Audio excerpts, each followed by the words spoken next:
વિધાનસભાની ચૂંટણીનું વર્ષ નજીક આવતા જ આપના ધારાસભ્ય ચૈતર વસાવાના સૂર બદલાયા છે। મનસુખ વસાવાની હાજરીમાં ચૈતર વસાવાએ સરકારી યોજનાઓના વખાણ કર્યા। આદિવાસીઓ માટે સરકારની યોજનાઓના ચૈતર વસાવાએ વખાણ કર્યા છે।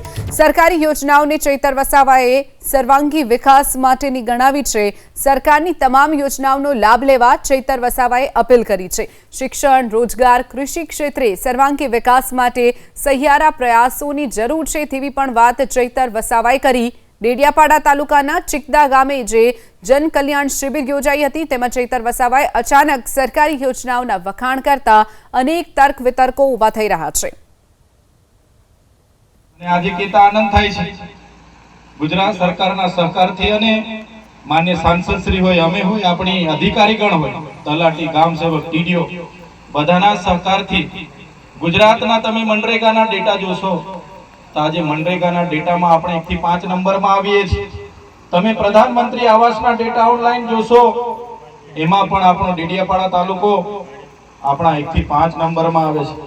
તમે પ્રધાનમંત્રી કુસુમ યોજના જેમાં સોલાર પંપ સેટ મળે છે, આજે તમે સાંજે બેસીને મોબાઈલમાં પીએમ કુસુમ યોજના ખોલીને એના ડેટા જોશો તો મને કહેતા આનંદ થાય છે કે આખા ગુજરાતમાં આપણો વિસ્તાર 1 નંબર પર આજે છે। એ જ પ્રકારની અનેક યોજનાઓ તમને ઓનલાઈન ડેટાઓ મળશે।